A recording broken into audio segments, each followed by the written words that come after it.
ಪರಶುರಾಮ್ ಮನೆಗೆ ಬರುವ ಹೊತ್ತಿಗೆ ರಂಜಿತಾ ನಳಿನಿಯನ್ನು ಎತ್ತಿಕೊಂಡು ಬೇಬಿ ಫುಡ್ ತಿನ್ನಿಸುತ್ತಿದ್ದಳು. ಅವನನ್ನು ನೋಡುತ್ತಲೇ ಅವಳ ಕಣ್ಣು ಸಂತೋಷದಿಂದ ಹೊಳೆಯಿತು. ಏನೂಂದ್ರೆ ಒಂದು ಮಾತು ಹೇಳದೆ ಹೊರಟು ಹೋದ್ರಲ್ಲ, 4 ದಿನದಿಂದ ನನಗೆ ಎಷ್ಟು ಆತಂಕವಾಗಿತ್ತು ಗೊತ್ತೇ ಎಂದಳು. ಅವಳನ್ನು ನೋಡಿ ಅವನ ಅಂತರಂಗದಲ್ಲೇ ಶಪಿಸಿದ. ಅವಳು ಎದುರಿಗಿದ್ದರೆ ಅವನಿಗೆ ಏನೋ ಅಶಾಂತಿಯಾಗಿತ್ತು. ಅದರಲ್ಲೂ ದೇವಕಿಯೊಂದಿಗೆ ಸಂಬಂಧ ಬೆಳೆಸಿಕೊಂಡ ಮೇಲೆ ರಂಜಿತಳ ಮೇಲೆ ಅಸಹ್ಯವೂ ಪ್ರಾರಂಭವಾಗಿತ್ತು. ಅಂಥ ಕುರೂಪಿಯನ್ನು ಮಾಡಿಕೊಳ್ಳಬಾರದಾಗಿತ್ತು ಎಂದು ಅನೇಕ ಬಾರಿ ಅಂದುಕೊಂಡಿದ್ದ. ಆದರೆ ಅನಿವಾರ್ಯವಾಗಿತ್ತು. ಅವಳ ಹೆಸರಿನಲ್ಲಿ ಹೇರಳವಾದ ಆಸ್ತಿ ಇತ್ತು. ರಂಜಿತಳನ್ನು ಮದುವೆಯಾದುದಕ್ಕೆ 25,000 ನಗದು, ಅವಳ ಹೆಸರಿನಲ್ಲಿ ಒಂದು ಮನೆ, ಸ್ವಲ್ಪ ಜಮೀನು ಎಲ್ಲವೂ ತನ್ನ ಸ್ವಂತವಾದಂತೆಯೇ ಭಾವಿಸಿದ.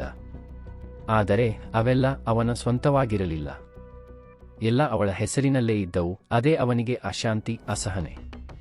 ಅವಳನ್ನು ಹತ್ತಿರವೆಳೆದುಕೊಂಡು ಮನಸ್ಸಿನಲ್ಲಿನ ಆಯುಷ್ಠತೆಯನ್ನು ತೋರ್ಪಡಿಸದೆ ತುಟಿಗಳನ್ನು ಚುಂಬಿಸಿದ. ಈ ಕಂಪನಿಯ ವ್ಯವಹಾರವೇ ಹೀಗೆ ರಂಜಿತಾ. ನೀನಿದಕ್ಕೆಲ್ಲ ಹೊಂದಿಕೊಳ್ಳಬೇಕು. ಏನೋ ರೀ, ನನಗೆ ತುಂಬಾ ಡಿಪ್ರೆಸ್ಡ್ ಆಗಿದೆ ರೀ.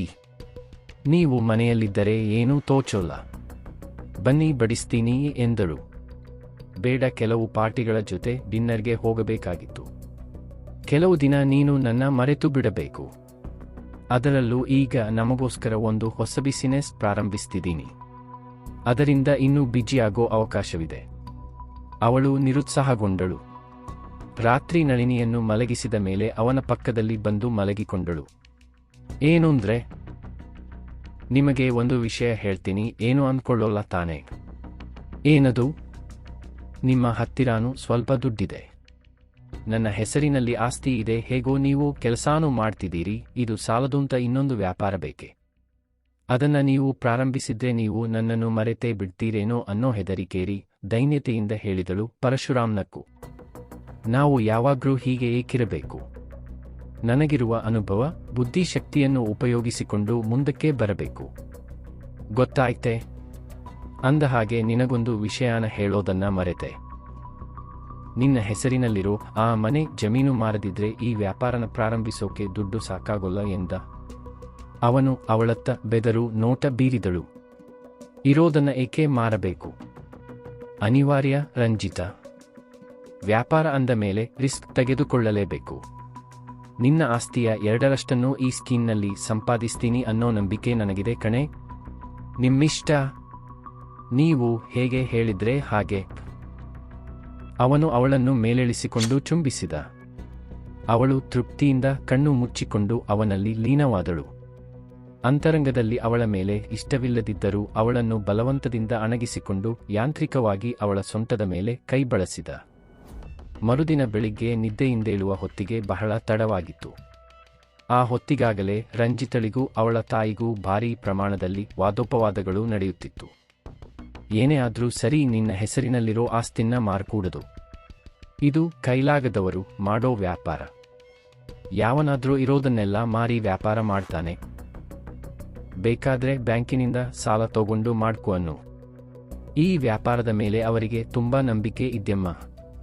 ಅದೆಲ್ಲ ನನಗೆ ಬೇಕಾಗಿಲ್ಲ. ಇದನ್ನ ನಾನು ಖಂಡಿತ ಒಪ್ಪಲ್ಲ. ಅಳಿಂದರ ಜೊತೆ ಮಾತಾಡ್ತೀನಿ. ನೋಡಮ್ಮ, ನೀನು ಮಾತನಾಡೋದೇನೂ ಇಲ್ಲ. ಇದು ನಮ್ಮಿಬ್ಬರಿಗೆ ಸಂಬಂಧಿಸಿದ ವಿಷಯ. ಅವರು ಏನು ಮಾಡಿದ್ರೂ ನಮ್ಮ ಒಳಿತಿಗೆ ಅಲ್ವೇ? ನೀನು ಏನಾದ್ರೂ ಹೇಳಿ ಆಸ್ತಿ ಮಾರಕೂಡದು. ನಿನ್ನ ಮಾತು ನನಗೆ ಬೇಡಮ್ಮ ಎಂದು ಹೇಳಿ ಅಲ್ಲಿಂದ ತನ್ನ ಕೋಣೆಗೆ ಸರಸರನೆ ಬಂದು ಬಿಟ್ಟಳು. ಅದೇ ತಾನೇ ನಿದ್ದೆಯಿಂದಿದ್ದವನಂತೆ ಪರಶುರಾಮ್ ನಟಿಸಿದ. ಎದ್ದವನೇ ಅವಳನ್ನು ಆಲಂಗಿಸಿಕೊಂಡು, ಎದ್ರಾ? ಬನ್ನಿ, ಕಾಫಿ ಕೊಡ್ತೀನಿ ಆಪ್ಯಾಯತೆಯಿಂದ ಹೇಳಿದಳು. ಪರಶುರಾಮ್ ಎದ್ದು ಅವಳನ್ನು ಆಲಂಗಿಸಿಕೊಂಡು, ಇವತ್ತಿನಿಂದ 1 ವಾರ ಬೊಂಬಾಯಿಗೆ ಹೋಗಬೇಕು. ಬರುತ್ತಲೇ ಆ ಮನೆ ಜಮೀನು ವ್ಯಾಪಾರದ ಕೆಲಸವನ್ನು ಪ್ರಾರಂಭಿಸೋಣ, ಸರಿತಾನೆ? ಅಮ್ಮ ಒಪ್ಪಿಲ್ಲ. ಆದರೂ ನಿಮಗೋಸ್ಕರ ಅಮ್ಮನ ಮಾತು ಕೀಳಬೇಕು ಅನ್ನಿಸ್ತಿಲ್ಲ. ಥ್ಯಾಂಕ್ ಯು ರಂಜಿತಾ ಎಂದ. ಕೊಂಚ ಹೊತ್ತಿನ ನಂತರ ಪರಶುರಾಮ ದೇವಕಿಯ ಮನೆಗೆ ಬಂದ. ಅವನ ಸಂಚು ಅತಿ ಸುಲಭವಾಗಿ ಆಗುತ್ತದೆಂಬ ನಂಬಿಕೆಯುಂಟಾಗಿತ್ತು. ಆದರೆ ಕೊನೆಯ ದಿನ ಅದೇನೋ ದೇವಕಿ 2ನೆಯ ಆಟದ ಸಿನಿಮಕ್ಕೆ ಹೋಗಿದ್ದರು.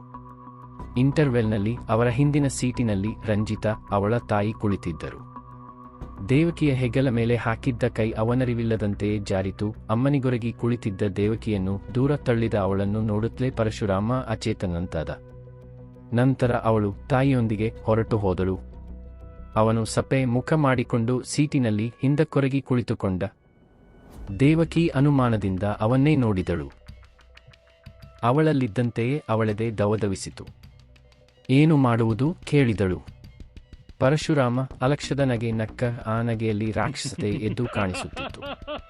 ಅವಳ ನರನಾಡಿಗಳಲ್ಲಿ ಹೆದರಿಕೆ ತುಂಬಿ ಹರಿಯಿತು. ಹೇಳಿ ಏನು? ಅವಳ ಮಾತಿನಲ್ಲಿ ಕಂಪನವಿತ್ತು. ರಂಜಿತಳ ಆಯಸ್ಸು ಕಡಿಮೆ ಮಾಡುವುದು ಎಂದ ದೇವಕಿ ಅಚೇತನಳಾದಳು.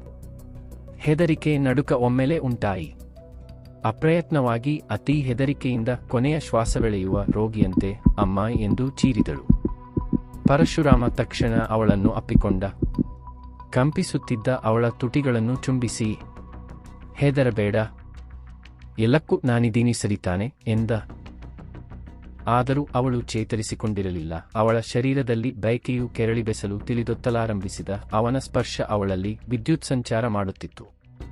ಅವನ ಉದ್ವೇಗಕ್ಕೆ ಅವಳ ಶರೀರದಿಂದ ಅತಿ ಹೊಗೆಹೊಮ್ಮುತ್ತಿದ್ದರು. ಸ್ಪಂದನ ಜೋರಾಗಿದ್ದರೂ ಮನಸ್ಸು ಮಾತ್ರ ಎಲ್ಲೋ ದೂರ ದೂರವಾಗಿ ದಿಕ್ಕಿಲ್ಲದಂತೆ ಹಾರಿಹೋಗುತ್ತಿತ್ತು.